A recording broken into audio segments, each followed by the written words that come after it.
First and foremost, I apologize for the voice. The previous video was a little bit long, but also your boy's still a little bit under the weather. Hopefully this is the last day when it's just this bad, but I can't promise anything. I don't know how the heck all of this stuff works, but you know what I can promise? It's another day. The sun came up, the birds were chirping, the sun was shining, and Bud Light made an ass out of themselves. It's the gift that keeps on giving, kids. Bud Light's social media post draws backlash after Dylan Mulvaney debacle. Yeah, even still, after their super ill-fated return to social media, and things just still haven't gotten any better for them. They continue to get lampooned day after day, week after week, and at this point in time, month after month. Bud Light social media accounts have resumed regular shitposting after a hiatus that followed the ill-fated marketing tie-up with tranny influencer Dylan Mulvaney, and they're drawing brutal comments from critics. The feel-good posts, no, it's just boomer posting that is supposed to appeal to users of social media. Have you been on the internet? They aren't exactly the most cordial individuals, for better or for worse. Because yes, the feel-good posts, which feature images of people enjoying Bud Light, which, yeah, also kind of an indictment where the only time that you can find somebody now casually enjoying a Bud Light, they have to be on your payroll. Replies from Twitter users include one who wrote, "I'd rather drink urine." That's probably the nicest one that you can have, because I've seen some memes and way too much tranny dick. Like, we don't need to see any of this stuff anymore, man. That's the reason why I don't have specific posts pulled up, because I don't want to accidentally scroll down and, you know what, have a little oopsie daisy. Over the weekend, Bud Light tweeted out images depicting beer drinkers enjoying themselves. Sunday's tweet included a photo of two women walking outdoors, one of which was holding a 24-can case of Bud Light. Summer Sunday made easy. The caption of the tweet read, "Yes, exactly, because if it was two men, they would just end up, I don't know, tripping over the six-pack that's down there and somehow both ensnaring their necks in the holder." Like, that was my big problem with the new ad. It's just their outright detestation of men. But if a woman can do it, well, that's who they're targeting anyway, so they haven't really learned much from their Mulvaney debacle. Same problems, really. The tweet prompted one user to Photoshop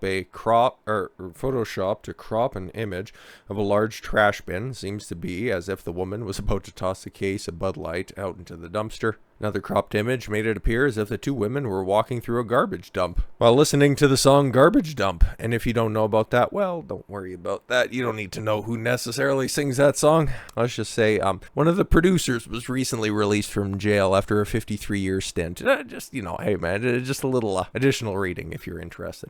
The tweet was posted on Saturday, features an image of a man holding up an open bottle of Bud Light saying, "Open up," but he's actually, you know, spreading his ass cheeks apart.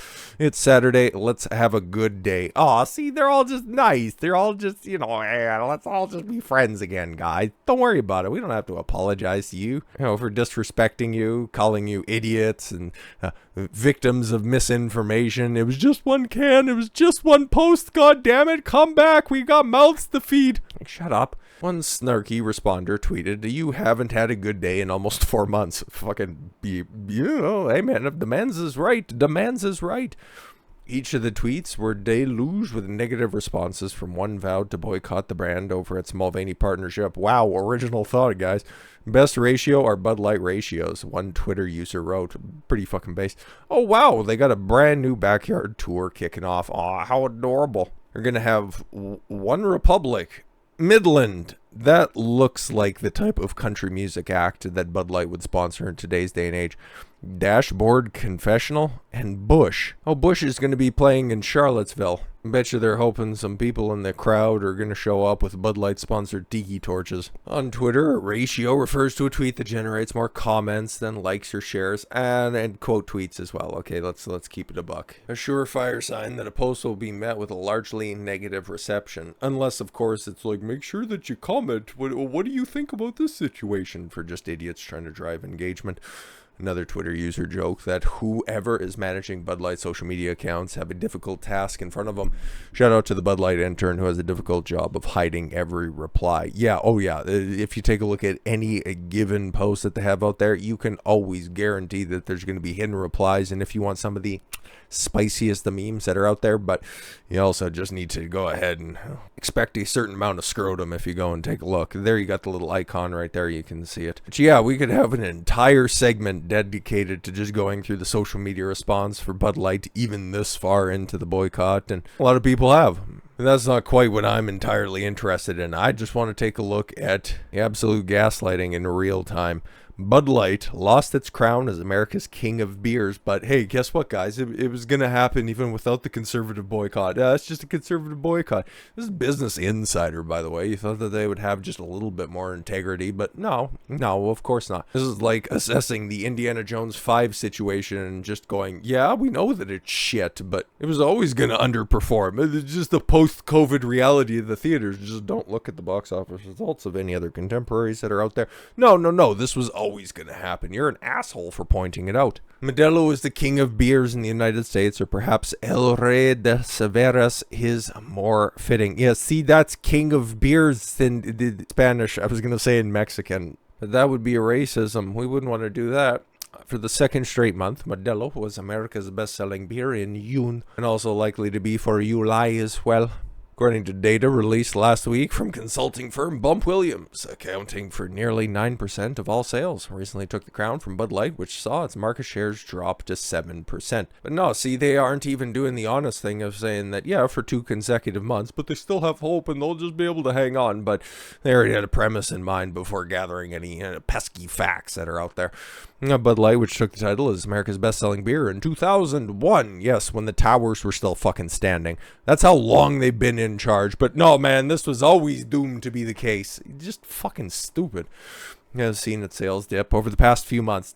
Just seen a little dip. What, like 25, 30%? It's just a little dip, guys. Take off your shoes. Just put your toes in there. Just a little dip. As Jennifer Mulvaney of the Wall Street Journal noted last month, a closer look at the market data for each beer shows that Modelo had been coming for Bud Light's crown for a while. Slowly but surely, but there was a chasm between the two, because I too have looked through the numbers as well. I just don't have a fancy Wall Street Journal moniker at the end of my name.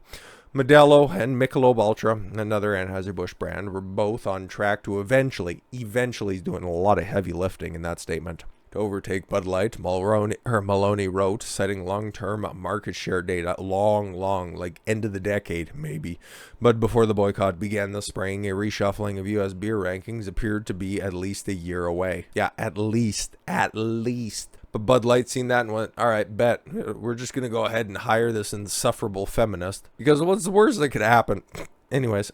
Certainly, the recent attention sped up the shift, but the longer-term erosion of Bud Light's dominance is indicative of changing demographics than anything. What the okay, cool. So mass immigration is causing Bud Light to lose popularity, not a betrayal of its consumer base. All right, this is some big brain talk. According to industry data that also said that the boycott wasn't going to last this long, and then as soon as it continued to go on, it's like, oh, nobody could have foreseen that. It ended up happening. So that's great. Liquor and spirits overtook beer in 2022 as the dominant alcohol in the United States by market share. Yeah, and who's binge drinking more than ever? That would be women. So why are beer companies starting to specifically target and focus on females in their advertisement? Well, who has 80% of the consumer decisions at that tip, or at the tip of their fingers? Who controls 75% of consumer debt? Oh, see, it all starts to make a lot more sense now. It's not the creepy people sitting around a circular table with their black hoods on,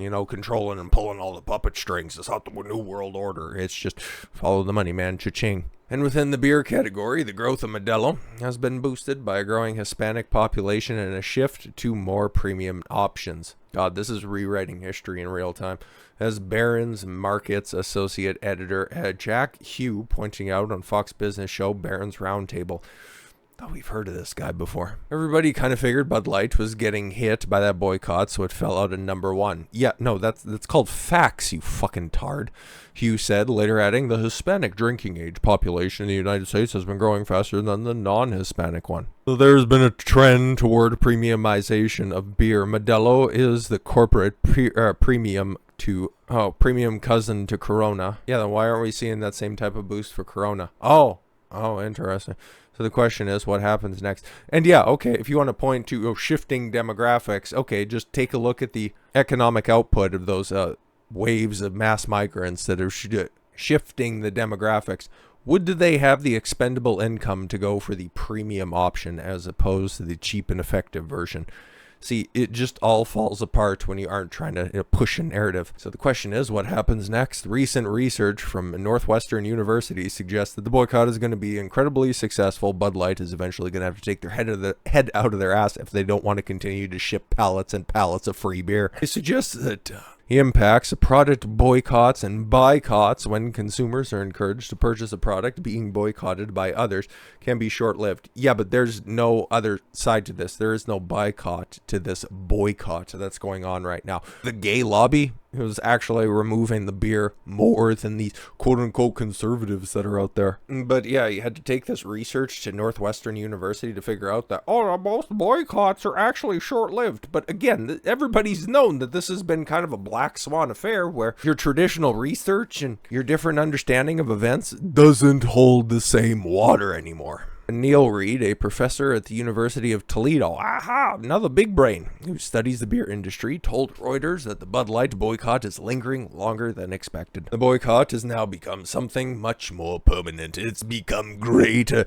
You strike me down and I will become greater than you will ever have imagined. Yeah, it almost works. It almost carries my voice across. It's just atrocious. I feel sorry for you guys, but I'm thankful that you're still watching this far into the video. Even if Bud Light eventually recovers some of its market share, not really, it doesn't really look that way. Long-term trends already eating at its dominance mean it will be hard for the brand to reclaim the crown for Modelo.